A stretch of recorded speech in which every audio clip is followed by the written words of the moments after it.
जटाटवीगलज्जल प्रवाह पावितस्थले घलेवलम्ब्य लम्बिताम्बुजङ्गतुङ्गमालिका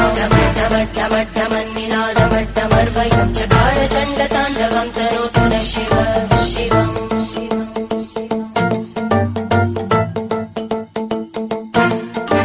जटाकटाह सम्भ्रमभ्रमन्